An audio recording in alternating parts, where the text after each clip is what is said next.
Vamos lá, então, pessoal, começando aqui nosso estudo de hoje, o livro Obras Póstumas. Nós vamos entrar num outro capítulo que é bem interessante, intitulado A Estrada da Vida, que Kardec traz para nós, né, com uma reflexão em torno da reencarnação. Bem legal aquilo que a Miriam colocou, né, que nós estamos hoje nessa nossa encarnação, trabalhando em contato com essa nova doutrina e tudo mais. E aí então o Kardec vem e traz para nós aqui esse texto que é muito legal. Vamos lá então. O título A Estrada da Vida, né, como eu sempre passo para vocês. Já acabou, filhinha.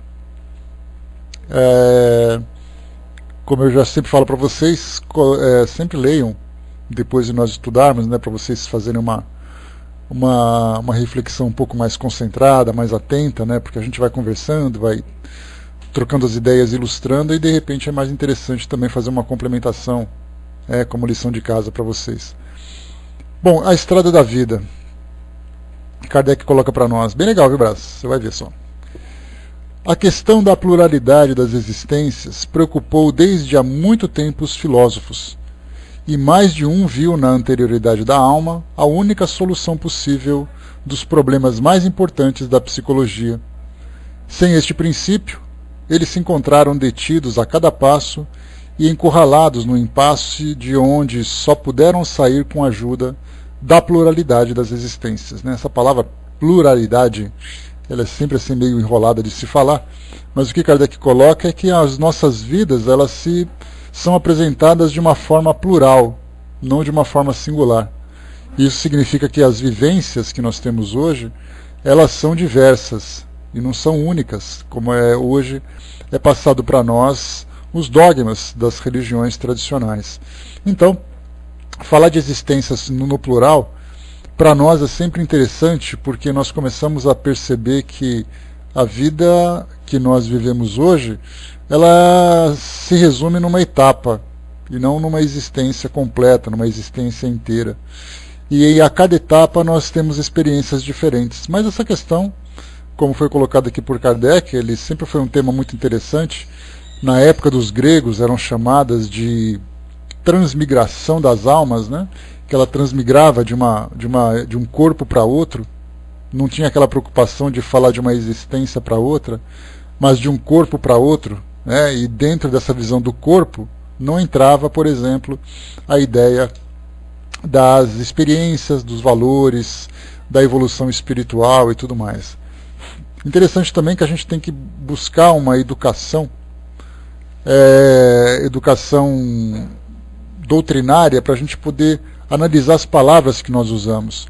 É muito comum nós utilizarmos a expressão vidas passadas, só que é sempre importante nós pensarmos que nós não temos vidas passadas, tampouco vidas futuras, nós temos uma única vida, que é a nossa existência. Então, na verdade, nós temos experiências passadas, experiências futuras, vivências passadas, vivências futuras, e não vidas passadas. E nós temos esse hábito de falar, não, na minha vida passada eu fui tal pessoa. Na sua vida passada você foi você mesmo. Você pode ter vivido experiência diferente dessa que você vive hoje. Então é importante corrigirmos o nosso vocabulário para que as nossas expressões representem exatamente aquilo que nós desejamos dizer. Olha, Brás, a história que se fala, né, da Teodora, que foi a rainha de Constantino naquela época, nós temos essa história que é transmitida, dizendo que até então havia reencarnação, que depois houve aquela questão, porque Teodora ela era uma prostituta, que ela acabou depois se casando com o rei, né, e ela depois desprezava aquelas que eram as suas colegas de trabalho, né? E aí então, revoltada com essa ideia, né, de que elas estavam sendo esquecidas, elas começaram então a proferir aquelas ameaças, né, dizendo que na próxima encarnação Teodora viveria, né, sofreria muito mais por causa desse desprezo e tal. E aí então diz a lenda, né, que ela sugeriu então, ou induziu o imperador a abolir essa ideia da reencarnação das religiões até então dominantes. E a partir daquele momento não se falava mais em encarnação. Mas eu vejo isso muito mais como lenda do que como fato, viu, Brasil? Eu sinceramente não vejo que é tão simples assim você despertar ou desprezar, descartar uma ideia tão profunda da reencarnação, né? Pois é, mas a história que o povo conta, né? Então essa história, ela, se a gente vê isso em artigo da internet, sem fonte confiável, você não vê isso publicado em nenhum livro que traga grande seriedade. Nós espíritas muitas vezes ficamos empolgados, né? Porque naquela época aconteceu, né? Porque se nós lembrarmos assim de modo mais detalhado, ali por volta do ano de 413, 415, né, ou seja, no século V depois de Cristo, nós tivemos ali um concílio de Constantinopla, né, e o imperador Constantino Cloro I, ele então ele teve uma iniciativa muito importante, que foi conceder a liberdade religiosa para todas as pessoas, que até então, antes do cristianismo, naquele cristianismo primitivo, ele continuava sendo perseguido, né, que quando ele estava começando, e aí então a partir do decreto que ele trouxe, né, a partir de Constantinopla, e desse concílio de Constantinopla, então ele ele determinou, já que ele era imperador, que as religiões tivessem liberdade de expressão. Então, quando se fala nessa parte da Teodora e tudo mais, isso é muito mais nós espíritas que levantamos isso do que os fatos em si. Então, eu vejo isso muito mais como lenda do que como fato. Eu acho que a mudança da ideia da reencarnação para a ideia da ressurreição, ela começou muito mais por causa de modificações nas traduções bíblicas, que nós infelizmente não conhecemos ainda quais eram os fatos originais, né? Muita gente fala assim, olha, eu fui lá para Israel, peguei a Bíblia original e fiz a tradução. Nós temos católicos que fizeram isso, espíritas que fizeram isso, evangélicos que fizeram isso, e mesmo assim eles continuam divergindo. E todo mundo foi para Israel, todo mundo sabe falar hebraico, todo mundo pegou ali os textos originais, e mesmo assim todos os textos continuam em contradição. Então a gente não tem exatamente o fato como aconteceu, né? Então nós ficamos simplesmente com as mudanças das ideias, as mudanças das filosofias, as religiões que começaram a trazer os seus dogmas e tudo mais, e com o passar do tempo, né, acabou que pelo menos no nosso mundo ocidental, do Oriente Médio para o mundo ocidental, a ideia da reencarnação acabou sendo esquecida. Mas no mundo oriental, entre os budistas, entre os hinduístas, né, isso ainda continua muito presente. E para nós espíritas isso já é um fato. Não é mais um objeto de estudo, não é mais um desejo, é simplesmente um fato que nós estudamos. E hoje a ciência começa a se preocupar um pouco mais agora com a ideia das reencarnações, por exemplo, por causa dos fatos que são apresentados, de depoimentos de crianças, fato não, os elementos que são apresentados, ou os indícios, se preferirmos, que são apresentados por crianças que têm lembranças, pessoas que sonham, né? Então, pois é, eu também concordo, Braço, só agora mesmo a ciência comprovando isso. Então vamos aguardar para ver o que vai acontecer a partir daí, né? Então Kardec trouxe essa ideia, e os filósofos que pensavam, por exemplo, nas situações que aconteciam, por exemplo, quando nós pegamos duas fotografias e vemos uma criança estudando numa escola particular, tendo aula de inglês, tendo aulas de esportes em geral, fazendo tratamentos psicológicos caríssimos, morando, né, num alto padrão de vida, e numa outra fotografia vemos uma criança africana morrendo de fome. E aí então nós começamos a pensar por que houve essa desigualdade, por que há essa desigualdade. O que levou exatamente a esses fatos? Por que nós temos pessoas que são extremamente felizes e pessoas que são extremamente angustiadas, sem nenhum motivo claro para isso? Então, através dessa análise de que cada espírito que reencarna traz consigo elementos interiores e também propostas existenciais diferentes do passado, isso se torna muito mais palpável. Então nós negamos pelo fato de negar, pelo fato de ser um dogma hoje dentro das religiões a uma única existência. Mas se nós analisarmos detalhadamente, a gente vai dizer que sim, que Deus sabe o que faz, porque Deus desejou assim. Então é aquela ideia do conformismo, não da lógica que nós desejamos, né? Então, hoje nós começamos a perguntar, se nós aceitássemos, ou pelo menos levantássemos a possibilidade de que haveria reencarnação, e que são as reencarnações que determinam as experiências que as pessoas viviam hoje, a gente encontraria muitas soluções. Mas como é um dogma, as pessoas negam por negar. Por mais óbvio que seja, por mais provocativa que seja uma situação, você não leva em consideração a reencarnação, porque as escrituras sagradas de determinadas religiões colocam que isso não existe, né? E esse é um grande drama que nós vemos hoje, né? Negar pelo fato de negar, e não simplesmente abrir a mente e e começar a analisar essas possibilidades. Bom dia, pessoal que chegou. E continuando aqui para nós. A maior objeção que se possa fazer a essa teoria é a ausência da lembrança das existências anteriores. Com efeito, uma sucessão de existências inconscientes umas das outras, deixar um corpo para retornar logo um outro sem memória do passado, equivaleria ao nada, pois seria o nada do pensamento. Seriam tantos pontos de partidas novos, sem ligação com os precedentes, seria uma ruptura incessante de todas as afeições que fazem o encanto da vida presente e a esperança mais doce e mais consoladora do futuro. Seria, enfim, a negação de qualquer responsabilidade moral. Uma tal doutrina seria tão inadmissível e tão incompatível com a justiça de Deus, que é de uma única existência do que a de uma única existência com a perspectiva de uma eternidade absoluta de penas por faltas temporárias. Compreende-se, então, que aqueles que fazem uma ideia semelhante da reencarnação rejeitem-na, mas não é assim que o Espiritismo nola apresenta. O que ele quis dizer para nós aqui? Que duas ideias que são inadmissíveis.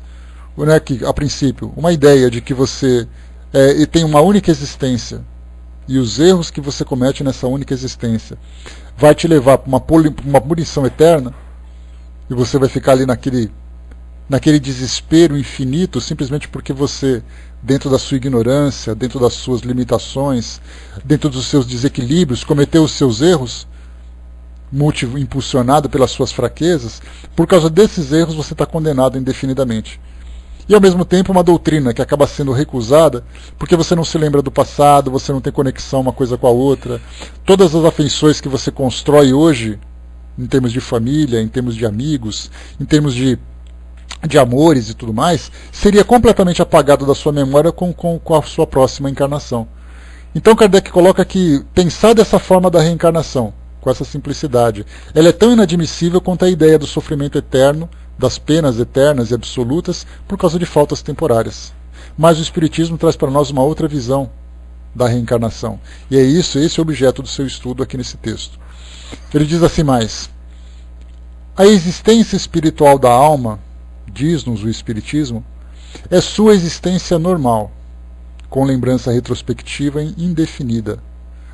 As existências corporais são apenas intervalos, curtas estações na existência espiritual. E a soma de todas estas estações é apenas uma mínima parte da existência normal, absolutamente como se numa viagem de vários anos parássemos de tempos em tempos durante algumas horas. Se durante as existências corporais parece aí haver uma solução de continuidade, quer dizer, parece aí haver uma interrupção pela ausência da lembrança, a ligação se estabelece durante a vida espiritual, que não tem interrupção. A solução de continuidade só existe na realidade para a vida corporal exterior e de relação.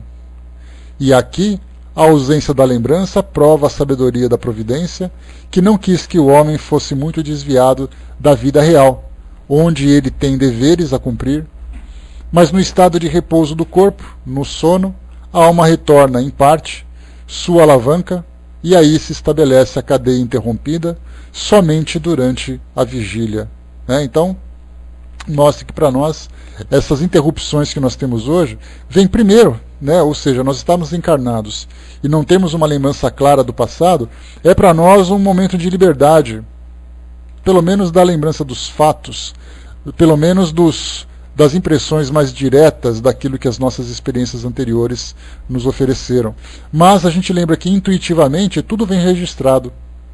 Os nossos medos, que muitas vezes são inexplicados, os nossos dramas de consciência, as nossas virtudes, os nossos talentos, as nossas habilidades. Então é muito comum nos tempos atuais, vocês devem acompanhar isso nas redes sociais, que muitas vezes existem postagens de reportagens, de vídeos, de crianças de 4, 5 anos de idade, 6 anos de idade, que demonstram um talento inexplicado. Recentemente nós tivemos ali um vídeo de um garotinho japonês, que tinha ali por volta dos seus 4 anos, que ele se sentava à frente de um piano e de repente começava a tocar músicas que a gente não consegue nem saber por onde começar e nem de onde ele tirou aquilo. E as pessoas dizem assim, olha que garoto talentoso, porque ele é superdotado, porque é isso, porque é aquilo, mas alto lá. Tirando o deslumbramento, vamos tentar entender de onde vem tudo isso. Pegamos uma criança, por exemplo, que nos seus 3, 4 anos de idade já faz leituras de textos profundos e compreende aquilo que está lendo. Não é aquele, por exemplo, indivíduo que sofre um analfabetismo funcional, que ele lê, ele sabe ler, mas ele não consegue compreender, interpretar aquilo que está lendo. Por isso, então, nós pegamos umas crianças como essas, que demonstram talentos no esporte, talentos na pintura, talentos na literatura, talentos na ciência, Olimpíadas de matemática, de física, de biologia, que hoje é comum no mundo todo. Nós temos ali adolescentes que demonstram um talento absurdo. E as pessoas dizem assim, foi porque Deus o favoreceu com esse talento. Enquanto que aqueles outros que sofrem a limitação de aprendizado e tudo mais, esses daí são os desprovidos de Deus. Então nós vemos ali Deus com uma certa tendência, e aí nós perguntamos então, mas por que Deus fez isso? Ah, Deus faz aquilo que Ele quer. E aí então vem mais uma vez aquela visão do conformismo. Mas aí quando nós começamos a pensar, pera lá, e se esse espírito trouxe esse talento de existências anteriores? E se nós pegamos Mozart, por exemplo, com 4 anos de idade, compôs a sua primeira ópera? 4 anos de idade. De onde veio esse talento todo? Veio de algum lugar. Ele não foi simplesmente Deus não abriu um arquivo e começou a escolher as receitas, por exemplo, os ingredientes e colocou, para você eu vou te dar isso, isso e isso. Para você eu não vou te dar nada. Aí nós começamos a ver, mas que Deus justo é esse? E é exatamente essa visão que provoca no mundo hoje essa ideia das dúvidas, essa ideia do ateísmo, da descrença naquilo que as religiões propõem, exatamente porque elas apresentam um Deus muito tendencioso, um Deus muito personalista, e daí então desperta nas pessoas essa descrença. Enquanto que outros, já que não têm essa opção, começam a buscar então esse Deus universal. Mas ainda assim um Deus universal muito distante da nossa compreensão. De fato está distante. Mas quando a gente começa a compreender um pouquinho mais das suas leis, isso se torna para nós um pouco mais palpável. Espera aí, isso aconteceu porque nós temos algumas regras, né? Essa expressão dos índigos, né, que a gente coloca, né, fraterna? É essa expressão que é utilizada hoje, infelizmente é um modismo, e eu detesto o modismo, porque o modismo ele traz para nós sempre uma visão equivocada, é sempre algo tendencioso, momentâneo, mas nós vamos falar desses espíritos mais evoluídos que estão encarnando entre nós.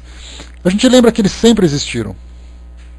Né? Não adianta a gente pensar que hoje é diferente do passado. A diferença hoje é que esses espíritos estão encarnando em maior quantidade, e essa quantidade tem uma relação direta com a nossa própria população. Não dá para a gente imaginar, por exemplo, durante a Segunda Guerra Mundial, ali entre 1939 e 1945, nós tínhamos uma população mundial de 2,5 bilhões de pessoas. Hoje, no século XXI, coisa de praticamente 70 anos depois, nós quase que triplicamos essa população. Consequentemente, a quantidade de espíritos reencarnando também é grande. E ainda juntando essa fase em que o nosso planeta passa por esse período de transformação, essa transição planetária, naturalmente, conforme os espíritos revelaram, conforme o nosso raciocínio também consegue acompanhar, nós temos ali espíritos que trazem uma bagagem maior, não apenas de conhecimento, mas de valores, para nos ajudar, impulsionando o nosso mundo para essa transformação. Hoje nós olhamos assim, né, que as nossas crianças serão os dirigentes do futuro. E ficamos com uma certa preocupação, porque a gente vê hoje, em termos de educação, em termos de comportamento social, as nossas crianças não mostram tanta habilidade assim. Mas entre essas crianças começam a nascer algumas que serão expoentes. E serão esses expoentes que se tornarão referências no nosso mundo. Né?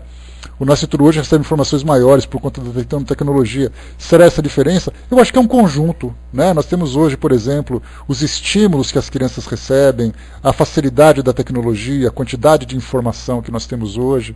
Né? Então é muito. Nós vemos hoje que são vários elementos que modificaram até mesmo a forma das crianças viverem hoje. Então é um conjunto de elementos que eu acho que isso faz parte desse pacote.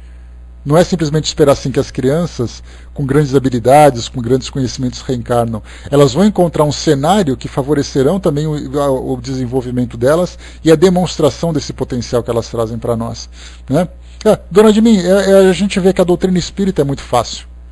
Né? Então, na verdade, assim, o que eu passo para vocês, o que a gente discute aqui nos nossos trabalhos, na verdade não existe nada de novidade.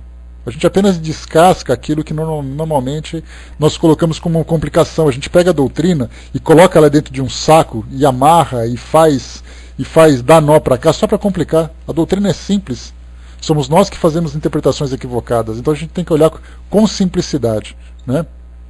Fernando lembrou também que cometem suicídio sem pensar duas vezes. A gente vê que tem os dois lados, né, Fernando, nessa fase do mundo. Se por um lado nós temos uma quantidade de espíritos que ajudam na evolução, por outro lado nós temos outros que estão expurgando os seus dramas, os seus desesperos, né? Então por isso nós vemos hoje que o mundo está se transformando, né? E aí a gente vê que na reencarnação, quando a gente levanta essa bandeira da reencarnação e começa a observar de um modo diferente, é como se nós pegássemos um binóculo ou um telescópio, se for melhor ainda, né, Barbudinho? Aquele lindo que você tem lá. E começássemos a olhar para o mundo por uma outra perspectiva, olhando por uma outra lente. E começássemos a ver detalhes que os nossos olhos, de um modo natural, não conseguimos ver. É isso que a doutrina faz para nós. Limpa os nossos olhos, nos oferece possibilidades. E a doutrina espírita, como a gente sabe, ela não dá para nós uma imposição. Ela não diz assim, ó, para de acreditar naquilo que você acredita e começa a acreditar naquilo que eu estou dizendo. Ela diz assim, olha, se você quiser acreditar, você acredita. Mas começa a pensar por esse lado para ver o que você acha. Aí a gente começa a dar aquela coçadinha na orelha, começa a aparecer aquele monte de interrogações, aí sim a gente começa a aprender. Eu sempre gosto de dizer que o grande aprendizado que nós temos é quando você consegue obter uma resposta, mas ao mesmo tempo surgem mais 3 perguntas. E aí então a gente fica sempre em busca de novas respostas. É esse crescimento. Porque se você recebe uma resposta e você fica estagnado, satisfeito com aquilo, e você não faz mais questionamentos, então você parou de aprender.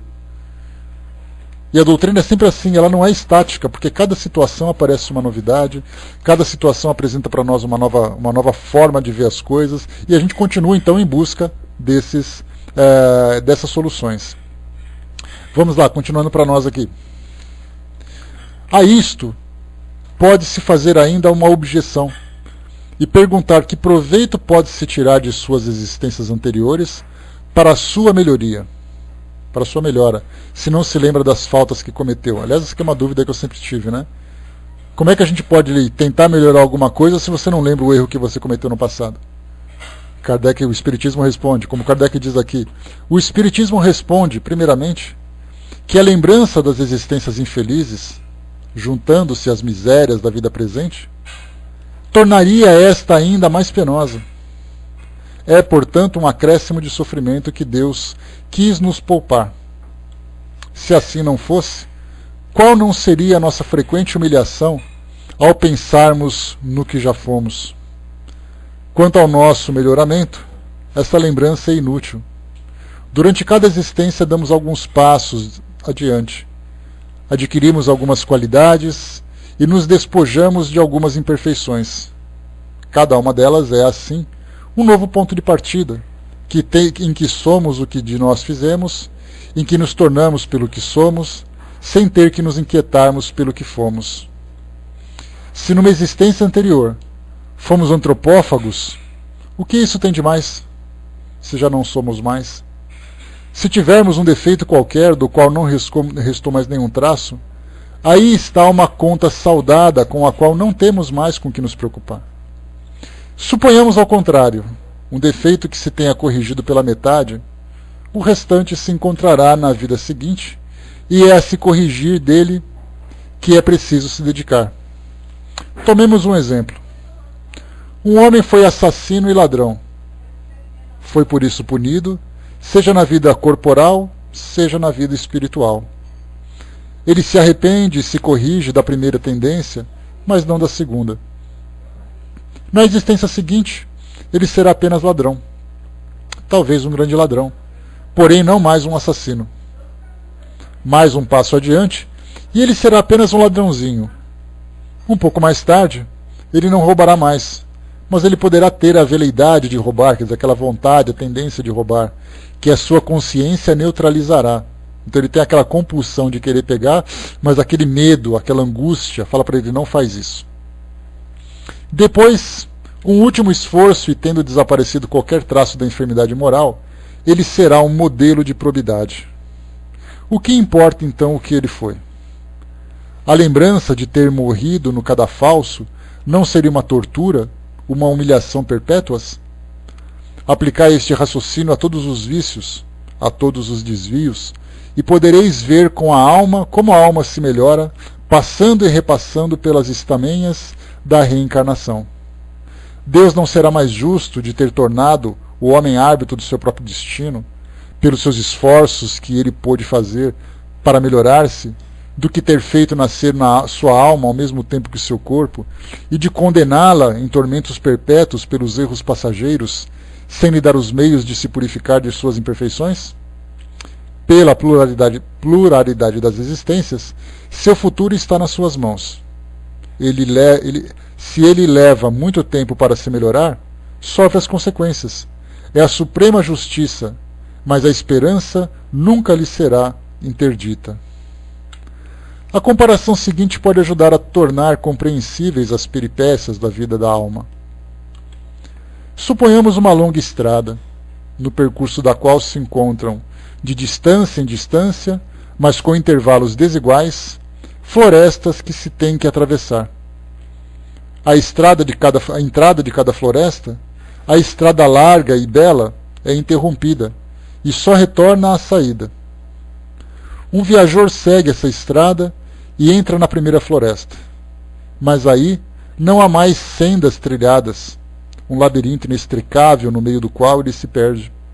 A claridade do sol desapareceu sobre a espessa ramagem das flores. Ele vagueia sem saber para onde vai. Finalmente, após fadigas inauditas, ele chega aos confins da floresta, mas oprimido pela fadiga, dilacerado pelos espinhos, machucado pelos calhaus. Lá, reencontra a estrada e a luz, e segue seu caminho, procurando curar-se de suas feridas. Mais adiante, encontra uma segunda floresta, onde o esperam as mesmas dificuldades. Ele, porém, já tem um pouco mais de experiência, e dela sai menos contundido. Numa ele encontra um lenhador que lhe indica a direção que deve seguir para impedi-lo de se transviar. A cada nova travessia, sua habilidade aumenta, embora os obstáculos sejam cada vez mais facilmente superados. Certo de reencontrar a bela estrada à saída, esta confiança o sustenta. Depois, ele sabe orientar-se para encontrá-la mais facilmente. A estrada chega ao cume de uma montanha muito alta, de onde ele descortina todo o percurso desde o ponto de partida. Vê também as diferentes florestas que atravessou e lembra-se das vicissitudes que aí experimentou. Mas esta lembrança nada tem de penosa, porque ele chegou à meta. Ele é como o velho soldado que, na calma do lar doméstico, recorda-se das batalhas às quais assistiu. Essas florestas disseminadas pela estrada são para ele como pontos negros de uma fita branca.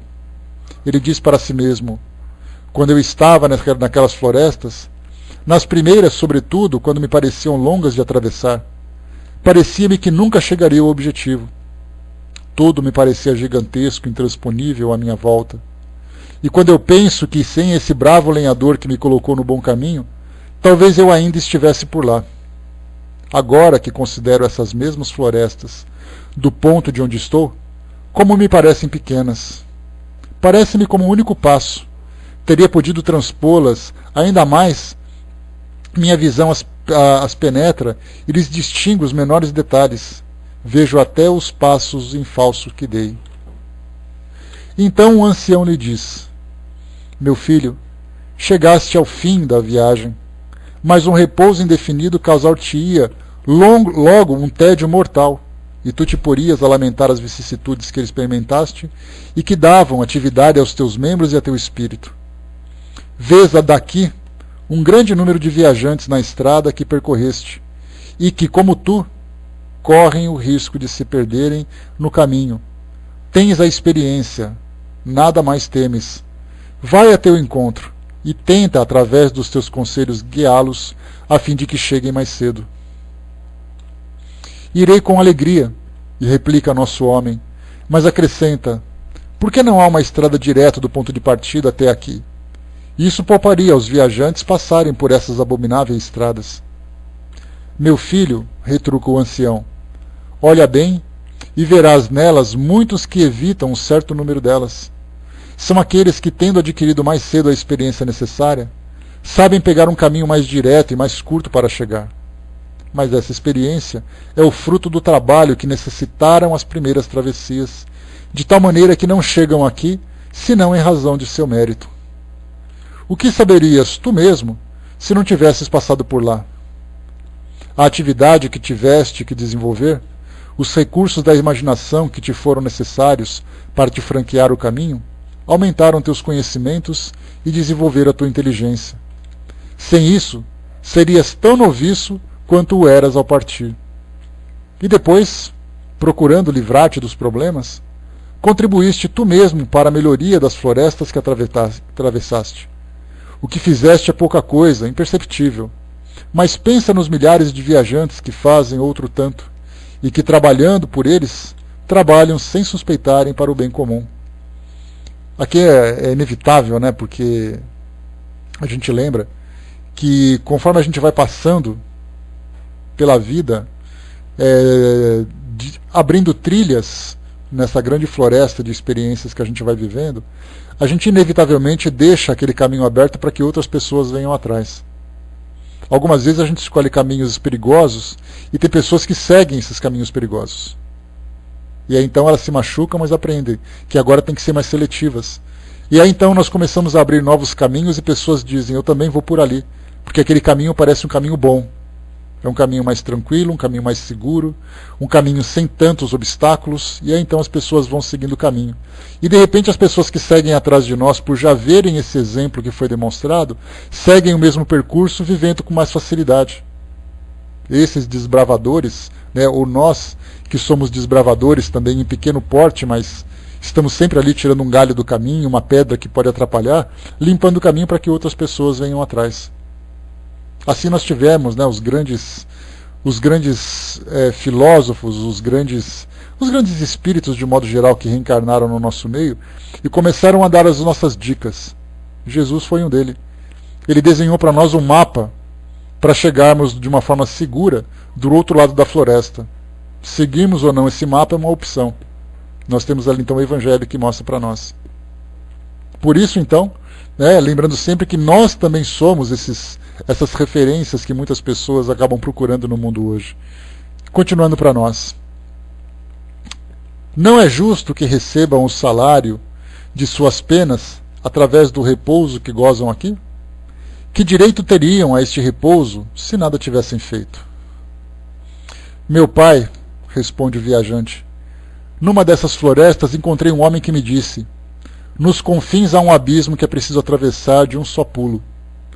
Porém, de 1000, apenas um único consegue. Todos os outros caem ao fundo de uma fornalha ardente e ficam perdidos sem retorno. Este abismo eu não vi. Meu filho, é que ele não existe. De outra forma, seria uma armadilha abominável, armada para todos os viajantes que vêm a mim. Bem sei que lhes é necessário ultrapassar dificuldades, mas sei também que cedo ou tarde eles as ultrapassarão. Se eu tivesse criado impossibilidades para um só, sabendo que ele devia sucumbir, teria sido crueldade. Pior seria se tivesse feito para atingir a maioria.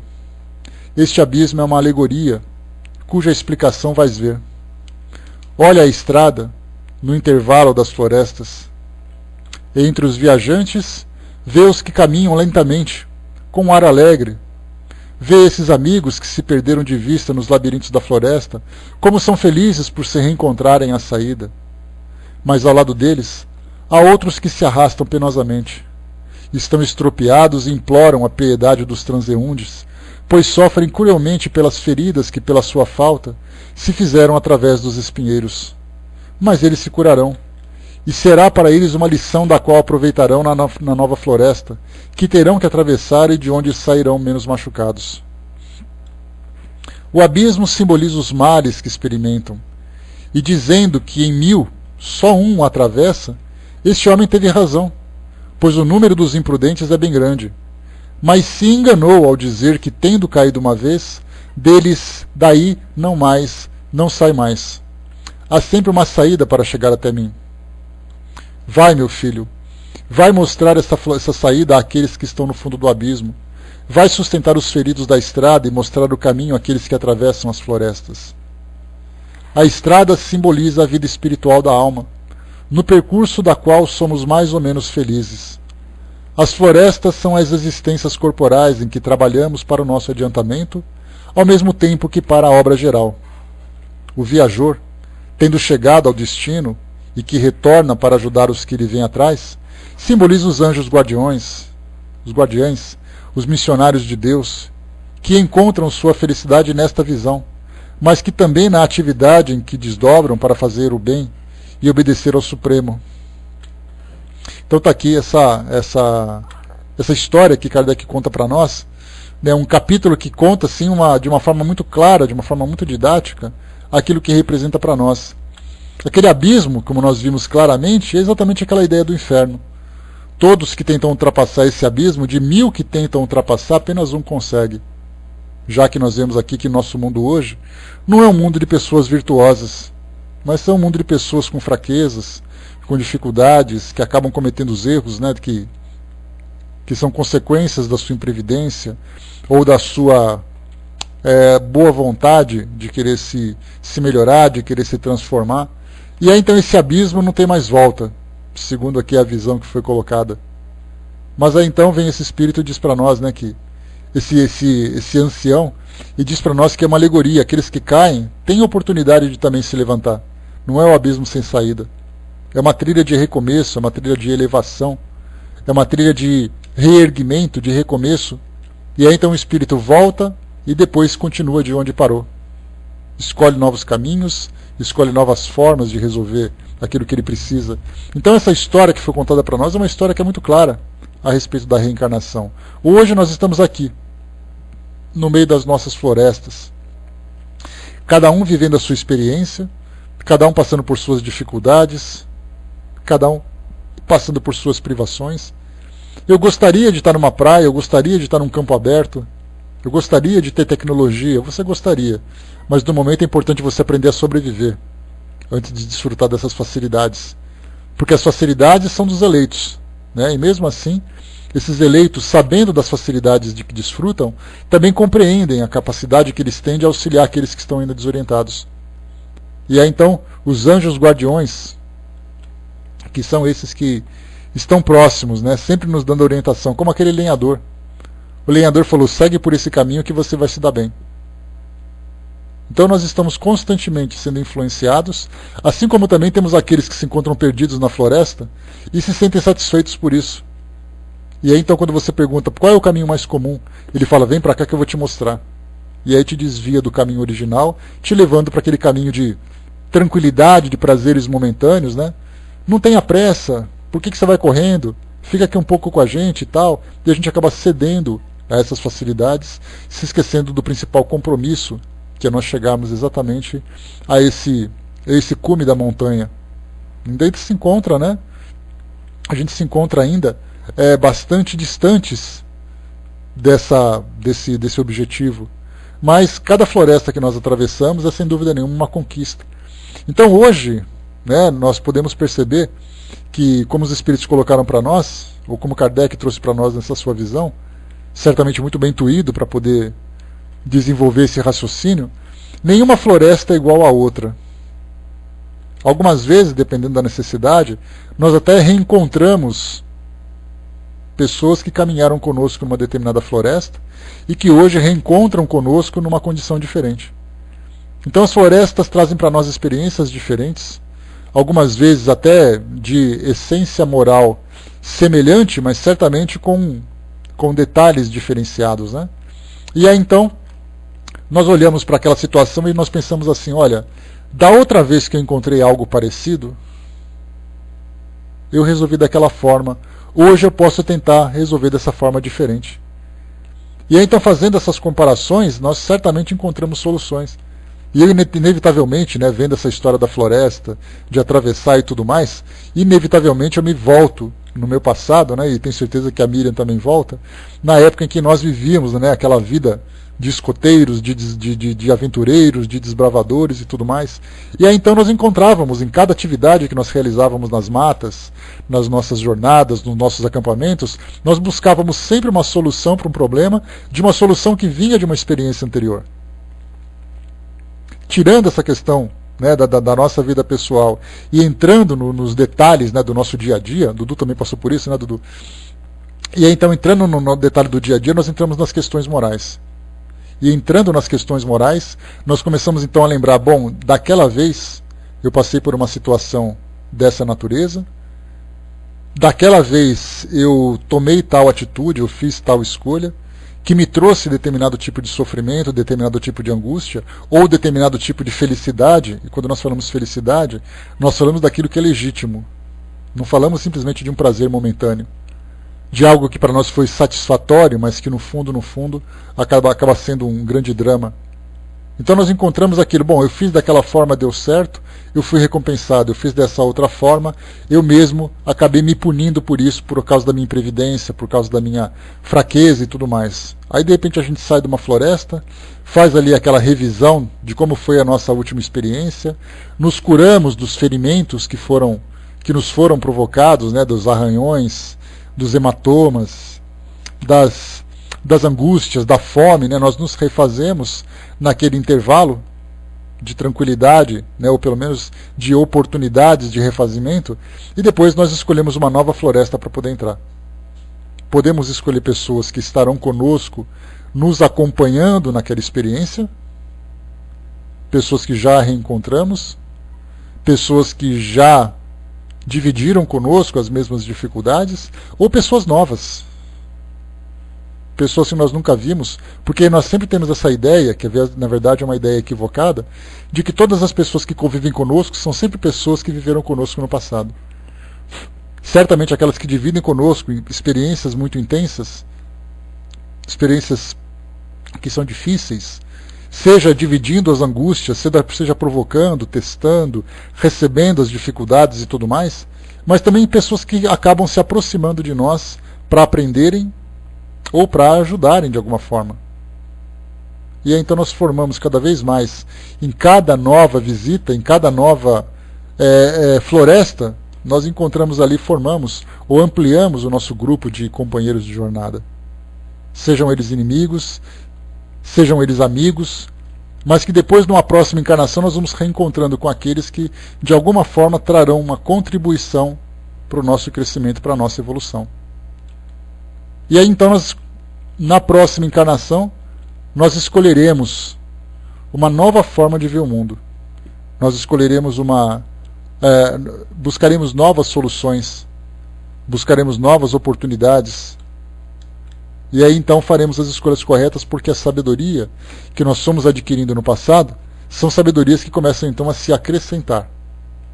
E até chegar o momento em que nós, saindo dessas florestas, chegando nessa montanha, nós perceberemos que nós não precisamos mais passar por aquilo. E ainda que passássemos por aquilo, a experiência já seria o suficiente para que a gente não se machucasse. E pelo fato da gente ter crescido e compreendido as dificuldades que aquela caminhada, aquela experiência ofereceu para nós certamente veremos pessoas chorando, pessoas sofrendo, e nós não resistiremos em estender a mão e mostrar para elas o caminho certo, a coisa certa a se fazer. E é exatamente essa fraternidade que ela precisa se desenvolver dentro de nós. É essa fraternidade que representa nada mais, nada menos do que o amor universal, que aí então nós começaremos a distribuir onde quer que nós estejamos. E dentro desse ambiente, onde nós começaremos então a acolher as pessoas, inevitavelmente seremos observados por outros que começarão então a nos rotular de invejosos, de egoístas, de querer se autopromover, pessoas que têm interesses escusos. E é exatamente isso que nós vemos no mundo hoje. Quantos daqueles que se destacaram na nossa sociedade, por terem realizado grandes obras, receberam críticas daqueles que não faziam o que eles fizeram, mas ao mesmo tempo tinha sempre aquela crítica destrutiva. E é natural que seja assim. Mas pelo fato de ter já a experiência, de ter já a sua consciência tranquila, vão continuar fazendo da mesma forma. Apesar das críticas, continuarão fazendo. porque já conhecem aquela trilha, já passaram por aquilo e sabem exatamente quem vão encontrar. Nós ainda, infelizmente, acabamos deixando extravasar um pouco as nossas fragilidades, e aí, então numa crítica a gente responde, numa agressão a gente devolve, e a gente para de caminhar para poder ficar discutindo com aqueles que estão parados também da mesma forma, em vez de nós olharmos para o alto da montanha e continuar seguindo o nosso caminho. E o interessante, né, continuando com essa analogia, eu trouxe para vocês certa vez aqui uma comparação que eu sempre gosto de trazer, que Deus se encontra no alto de uma montanha. Podemos pensar dessa forma. De uma forma muito simples, né? Quase que utilizando uma parábola para poder ilustrar essa ideia. Uma grande montanha, uma montanha absurdamente alta, e lá no topo se encontra Deus. E aí então nós olhamos para cima e decidimos subir a montanha para poder encontrar com Ele. Só que cada um de nós escolhe um caminho diferente. Cada um de nós escolhe uma trilha que para nós é mais conveniente. Alguém escolhe o lado de cada montanha, outros escolhem do lado de lá, alguns preferem um terreno mais pedregoso, outros preferem fazer escaladas, outros preferem um caminho menos íngreme, né, com mais vegetação, outros escolhem terrenos arenosos que acabam infelizmente se machucando. Então é assim que nós falamos sobre a filosofia de vida. Cada um escolhe a sua própria filosofia. Então se todos caminham em direção a Deus, não existe o caminho errado. Existe o caminho mais fácil e o caminho mais difícil, mas que é de direito daquela pessoa escolher o caminho que ela vai percorrer. Nós não podemos simplesmente obrigar as pessoas a dizer: o caminho que você está subindo é errado, o caminho que eu estou subindo é certo. Mas o detalhe é que os dois caminhos estão subindo. E ainda assim a gente fica tentando entrar em conflito um com o outro para apontar qual é o melhor caminho dentro da nossa perspectiva. Muitas vezes nós estamos de uma face da montanha sem conhecer o outro lado. E nós achamos que quem se encontra do outro lado está errado e nós estamos certos. E o outro acaba depois vivendo da mesma forma também. Então cada um faz a sua opção. E quando nós observamos que todos os caminhos levam para o mesmo destino, nós começaremos a compreender que mesmo estando num lugar distante, essa pessoa tem o direito de escolher. Essa pessoa pode ser ajudada, pode ser acompanhada de um modo fraterno e não de um modo destrutivo. Então é assim que a gente observa o mundo hoje. Todas as pessoas desejam ser felizes.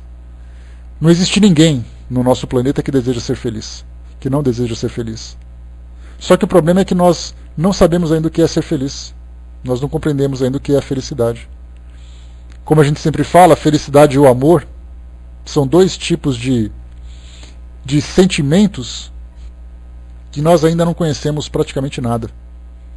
Porque nós vivemos esses sentimentos, dentro da nossa visão, de um modo absolutamente equivocado. O que é o amor, para nós, nada mais é do que um sentimento passional, um sentimento de posse, um sentimento individualista. O que é a felicidade nada mais é para nós do que simplesmente prazeres, satisfação, conforto. E aí então nós vamos vivendo em busca desses sentimentos, em busca dessas conquistas. Mas aí conforme o tempo vai passando, a gente vai estudando, vai observando um pouco mais, vai analisando as consequências das nossas escolhas, a sabedoria começa a se desenvolver. E a sabedoria, como eu já passei para vocês, eu vejo que é uma soma de virtudes e inteligência. Aí você se torna uma pessoa sábia. Pelo fato de nós sermos ainda pouco inteligentes, no sentido de experiência de vida.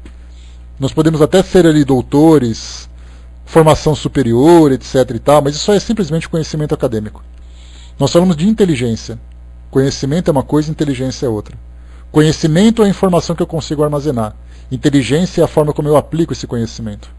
E se eu tenho valores para direcionar as minhas escolhas, aí então eu me torno uma pessoa sábia. A Ziluz colocou, né, infelizmente ouço muito isso dos meus parentes católicos e protestantes, que o caminho que eu escolhi é do diabo, né? Pois é, infelizmente a gente sempre encontra ainda aqueles que pensam de uma forma equivocada. A ignorância gera muito medo, Ziluz. Esse é o detalhe mais importante. A ignorância gera para nós medo, gera para nós insegurança, e aí então nós começamos a criar formas de compreender esses sentimentos. Hermes colocou, né, felicidade é uma casinha pequenina com gerânios em flor na janela, né, de preferência perto de um lago tranquilo, num pé de uma montanha e com um belo sol brilhando, né, Hermes? Aí sim é felicidade para todos nós. Esse é o paraíso para muitos de nós, né? A Miriam colocou, né, a nossa felicidade às vezes é até a infelicidade do outro. E por isso a gente tem esse equívoco, né? É uma felicidade egoísta, uma felicidade limitada. A Sandra perguntando, por que o amor é uma filosofia de vida? É tão complicado a gente falar de uma coisa que a gente conhece pouco, Sandra, mas assim, tudo se resume naquilo que Jesus trouxe para nós. Ele disse, né, amai-vos uns aos outros como eu vos amei.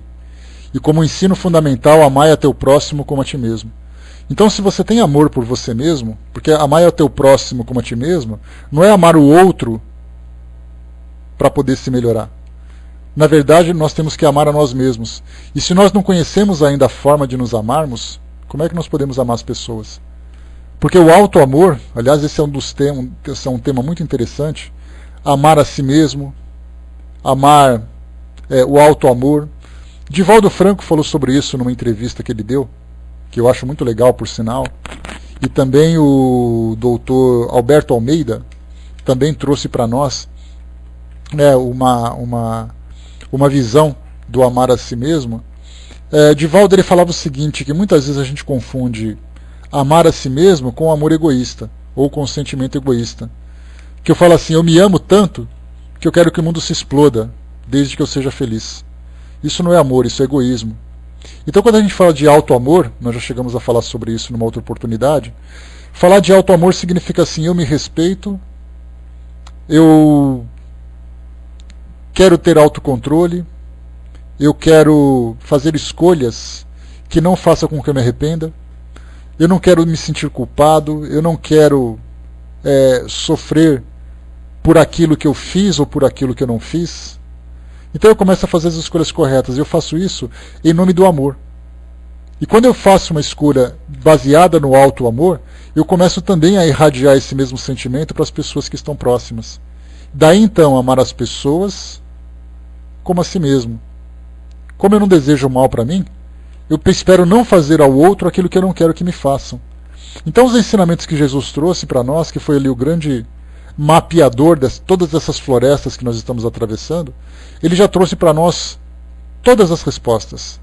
Já demonstrou para nós que é o mais importante, porque é muito fácil você chegar num ambiente e começar a ditar formas de se comportar. Então a gente sabe que o exemplo arrasta muito mais que palavras. E na vida que ele teve, né, todos nós queremos, né, Sandra, amar os nossos inimigos é muito difícil, porque nós sempre temos ainda aquele sentimento passional, aquele sentimento de devolver aquela agressão que nós sofremos.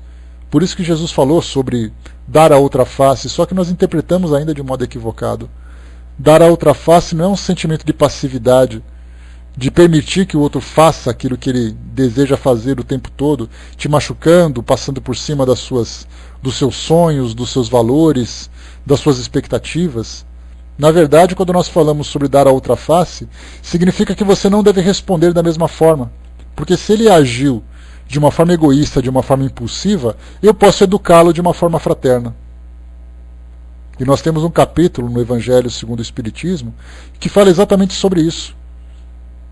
Que o pensamento equivocado que tem de você conviver com pessoas que têm personalidade difícil, pessoas que são egoístas, pessoas que são agressivas, que acabam depois provocando em nós um determinado tipo de sofrimento, e a resposta que nós damos é exatamente devolver aquilo que ele fez.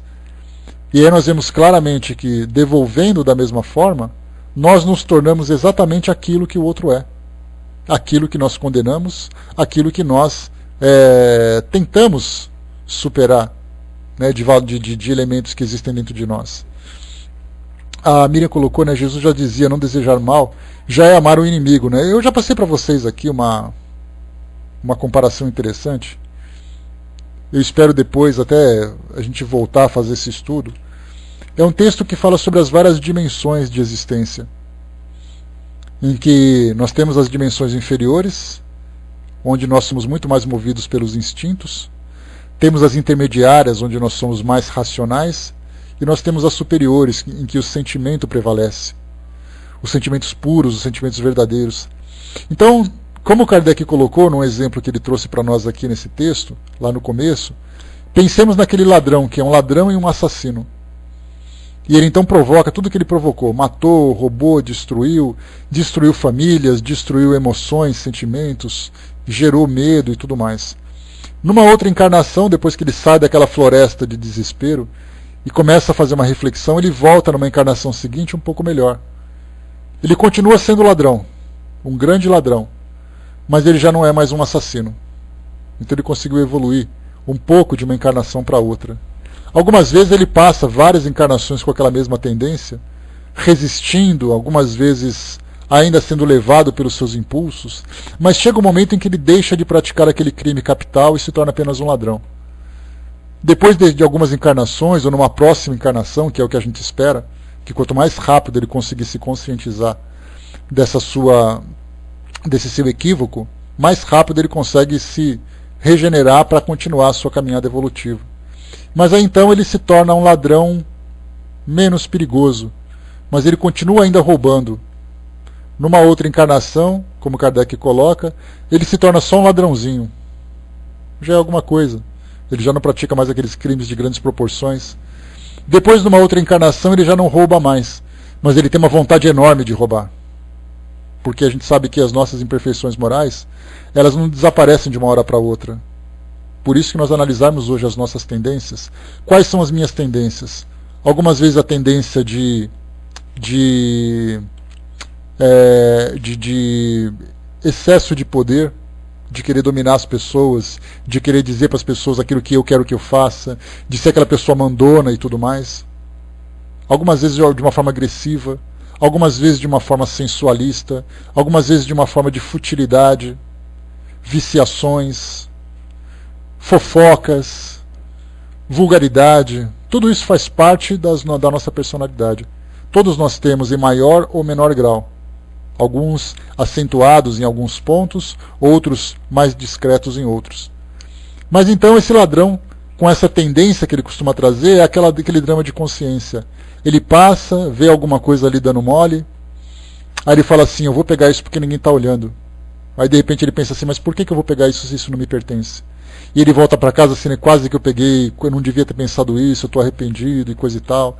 E aí então depois de uma outra encarnação ele já começa a sublimar esse sentimento inferior que ele tem, começando a transformá-lo numa virtude. E depois de uma outra encarnação ele surge como uma pessoa virtuosa, uma pessoa exemplar, e se transformou isso depois de uma longa jornada que veio lá atrás. Por que eu estou fazendo isso para vocês? Que a Sandra colocou que nós devemos amar os nossos inimigos. O amor que nasce dentro de nós não é algo que surge de uma hora para outra. Primeiro eu tenho vontade não, eu reencontro com aquele meu desafeto e eu esmurro, eu machuco, eu acabo com a vida dele, coisa e tal. Aí depois nós nos encontramos de novo. Aí eu já não pratico mais a agressão, mas eu xingo, eu falo, eu ameaço, eu falo mal. Numa outra encarnação eu já não falo mal, mas o meu pensamento está jogando torpedos contra ele assim que eu fico até vermelho de raiva, mas eu já não agrido mais. Numa outra encarnação ele se torna indiferente para mim. Eu não gosto daquela pessoa e não vou me aproximar dela. Depois de algumas poucas encarnações, assim nós esperamos, nós reencontramos com aquela pessoa com aquele olhar mais fraterno. Eu não gosto dela, mas também não desgosto. Se eu puder ajudar, eu ajudo e coisa e tal. Depois de uma outra, a gente começa a se encontrar com um sentimento mais harmônico, um sentimento mais tranquilo, e começa então a nascer um laço de amizade. Lembrando que quando Jesus fala em amar os vossos inimigos, que ele inclusive é interpretado por Kardec no Evangelho segundo o Espiritismo, ele não disse que nós temos que pegar o nosso inimigo, levar para casa, oferecer um chazinho, fazer uma feijoada com ele. Amar os nossos inimigos significa o não alimentar o sentimento de negatividade com ele. Pois é, Hermes, não adianta você querer escapar que na próxima a gente se pega de novo. Aliás, foi pro aniversário do professor ontem, depois a gente vai jogar ovo nele, pode deixar. Então é sempre assim, a gente tem que ir gradualmente modificando os nossos valores. Alguns têm valores que são modificados com mais facilidade, alguns se transformam com mais intensidade, porque a pessoa é mais objetiva, mais focada. Alguns ficam dando voltas. Já viram aqueles cachorros, né, que ficam dando volta, tentando pegar o próprio rabo? Alguns de nós vivemos assim. Ficamos girando em torno do nosso umbigo, tentando imaginar alguma coisa melhor, mas sem muita iniciativa, sem muita perseverança. Quando nós temos uma referência, e adotamos uma filosofia de vida, em tentar distribuir o amor onde quer que a gente vá, no nosso trabalho, na nossa família. Claro que são amores diferentes, são amores com intensidades diferentes. Eu amo mais os meus amigos, amo mais a minha família, amo mais as pessoas com quem eu tenho afeto do que aquelas com quem eu trabalho, que são colegas do dia a dia. Já devíamos há muito tempo, né, Sandra? Já está atrasado, inclusive. Mas tudo no seu tempo. Como eu falei para vocês, tudo vai acontecendo gradualmente. Nós temos o nosso momento, como tem pessoas que têm os seus momentos. Quando nós olhamos na televisão e vemos as pessoas que são flagradas em câmeras de segurança, pessoas que são algemadas e levadas para os presídios, seja por qual crime for, eles estão no momento deles. E aquela experiência para eles de serem presos ou depois de guardarem culpas e tudo mais, se ele se refletirá inevitavelmente próximo na encarnação seguinte. E eles viverão as dificuldades. Mas o importante é que, embora nós estejamos convivendo com essas pessoas, nós não nos comportamos como elas. E nós devemos seguir o nosso caminho. O fato dele errar, se eu paro para poder apontar, para poder julgar e fazer acontecer, eu parei para poder fazer isso. E se eu paro, significa que eu não continuei. Significa que eu não continuo evoluindo. Tem aqueles que olham para frente e tentam caminhar rápido, deixando tudo para trás, não se importando com ninguém. É aquele que tem pressa em chegar. Em vez de nós observarmos, né, a gente tem aquela imagem, uma filmagem que foi apresentada, um pequeno filme, que falava de um campeonato que aconteceu numa escola com crianças que tinham síndrome de Down. Todas elas correndo, tentando alcançar ali o objetivo, né, já que era uma competição, e de repente uma delas tropeçou e começou a chorar. E o filme mostra uma espontaneidade muito grande naquelas crianças, que todas elas pararam e correram para socorrer a criança. Elas não conseguiam seguir. Então, dentro das suas limitações intelectuais, dentro das suas ingenuidades e tudo mais, elas viveram aquilo que exatamente nós, que racionalmente deveríamos fazer. Então nós vivemos a nossa vida como se estivéssemos numa grande maratona, em que todos desejam chegar no seu objetivo, mas cada um querendo superar o outro. Então nós vemos a vida hoje numa grande competitividade. Todo mundo querendo disputar espaço, todo mundo querendo chegar na frente, mas chegar na frente de quem e o que significa chegar na frente? A realidade que hoje a nossa vida apresenta é uma realidade muito diferente daquilo que o mundo traz de valores. Os valores do mundo são: você precisa ser feliz, você precisa ter sucesso, você precisa ter poder, você precisa ser uma pessoa importante. A realidade da vida é: cresça moralmente, desenvolva o amor dentro de você. Porque aí sim, é esse sentimento, são esses valores que vão te elevar na realidade da vida. E só que o detalhe, quando nós evoluímos nesse caminho da vida, nós não evoluímos sozinhos. Quanto mais sentimento de amor nós desenvolvemos dentro de nós, mais vontade nós temos de voltar e resgatar as pessoas que ficaram para trás. E já o egoísta é diferente, ele quer que as pessoas caiam para que não cheguem na frente. Nós não conseguimos, por isso aquela ideia que nós temos hoje, de que os espíritos, no plano espiritual elevado, né, aqueles que vão para o paraíso, entre aspas, dentro dessa concepção que nós temos do mundo perfeito, muitas pessoas desejam chegar no paraíso vivendo individualmente. Eu tenho Jesus como meu guia, eu vou seguir Jesus e Jesus vai me levar para o paraíso. E você vai fazer o quê? Você vai deixar todo mundo para trás? Você não pensa nas pessoas que não conseguiram encontrar Jesus? Então a nossa visão é diferente. A nossa visão do paraíso é: eu ganhei, eu conquistei, eu fui salvo. Para quem está no mundo espiritual é assim: eu preciso voltar para trazer também as pessoas que ficaram. Esse sentimento de fraternidade nada mais é do que a expressão do amor verdadeiro. O amor por mim, que consegui trabalhar para poder alcançar essa condição, e depois distribuir o amor para aqueles que não conseguiram ainda alcançar. Tem uma frase de Renato Russo que eu já passei para vocês, que eu acho que é perfeita. Ele diz assim: disciplina é liberdade, compaixão é fortaleza, né? Mas essa disciplina é liberdade, o que significa isso? Como é que você pode ter liberdade se você fica preso na disciplina? Essa é uma visão inicial. Só que a disciplina, quando você se se afiniza com essas leis universais, que nós estudamos já, as leis naturais, a lei de amor e justiça e fraternidade, a lei da evolução, todas as leis que nós estudamos, que Kardec tão bem exemplificou para todos nós, se nós temos afinidade com essas leis e temos disciplina para segui-las, nós temos liberdade para fazermos o que quisermos. Mas o fato de eu querer fazer o que eu quiser não significa que eu faça tudo errado. Eu posso ter liberdade para fazer tudo certo. Dar liberdade para alguém, ele tem duas opções. Ou ele pode transgredir essas leis naturais e perder essa liberdade, ou ele pode seguir de uma forma disciplinada essas leis e continuar tendo cada vez mais liberdade. Os espíritos superiores que já tanto nos ensinam são espíritos livres. Livres do medo, livres da culpa, livres do preconceito, que são algemas que nos prendem de tal forma que nós ficamos muito tempo tentando nos desvencilhar delas. Esses espíritos já não têm mais essa necessidade. Simplesmente oferecem para ele, faça aquilo que você tem vontade. E eles fazem as coisas certas. Se nós chegarmos para os nossos filhos, para os nossos sobrinhos, para as nossas crianças, e falarmos assim, olha, hoje é o seu dia, você faz o que você quiser. A gente sabe o que vai acontecer. Salvo algumas exceções, aquelas crianças mais disciplinadas, mas de um modo geral, essas crianças vão aprontar tudo, vão comer tudo errado, vão ir para o lugar errado, vão deixar de assumir as responsabilidades, porque fazer o que você quer não significa deixar de fazer o que você precisa. Fazer o que você quer é você tomar as suas escolhas, mas sem negligenciar aquilo que te cabe como responsabilidade. Então, disciplina e liberdade. Quando nós começamos a nos disciplinar em torno dessas leis, nós temos liberdade, consciência tranquila, liberdade para agir, liberdade para fazer, liberdade para falar, porque nós não sofreremos consequências negativas. Isso é o livre-arbítrio que nós estamos desenvolvendo. Só que nós temos um livre-arbítrio ainda muito limitado.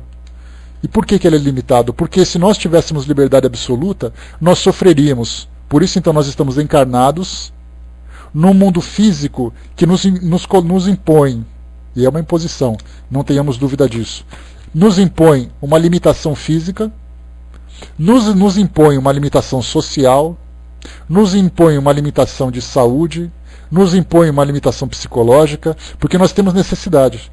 É por isso que o espírito, quando ele evolui, e ele consegue, então, solidificar, consolidar dentro de si esses valores mais elevados, ele não precisa mais estar encarnado num mundo como esse. Porque ele já tem responsabilidade para tomar decisões com essa liberdade espiritual que ele adquiriu, que ele conquistou. Como nós não sabemos ainda, chegamos assim, pessoal, todo mundo indo para o plano espiritual agora, nós desencarnamos assim de felicidade, para não ter um desencarne muito dramático. E nós vamos chegar no plano espiritual e ter liberdade para fazer o que quisermos. Vocês fazem ideia das barbaridades que a gente ia fazer com essa liberdade? Dá para imaginar, né? Porque nós temos tendências, nós temos vontades, nós temos fantasias. A Vaninha ia se afundar numa fábrica de chocolate, mesmo que seja espiritualmente.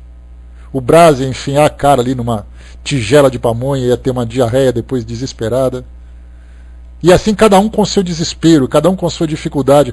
Mas quando nós adquirimos essa liberdade, aí nós não passamos por esse drama. Porque nós pensamos assim, eu posso fazer o que eu quiser, mas eu só faço aquilo que preciso. É essa evolução que nós precisamos alcançar. Só que nós temos que pensar também que nem todas as pessoas que estão próximas a nós têm essa compreensão. Mas nós não devemos ficar angustiados por isso, porque cada pessoa tem o seu tempo. Nós também já fomos muito problemáticos no passado.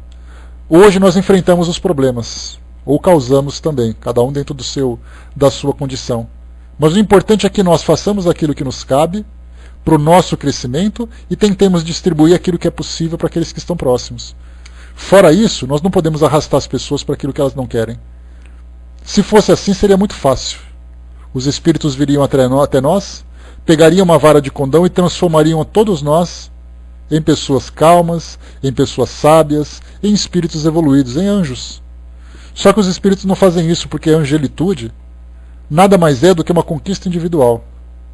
Então nós conquistamos a nossa angelitude, ao mesmo tempo que distribuímos, como acontece com aqueles guias das florestas que ajudam as pessoas apontando os caminhos, ajudam as pessoas distribuindo a sua sabedoria, distribuindo a sua experiência, para que as pessoas alcancem aquilo que elas desejam, mas eles jamais arrastam as pessoas para aquilo que elas não querem.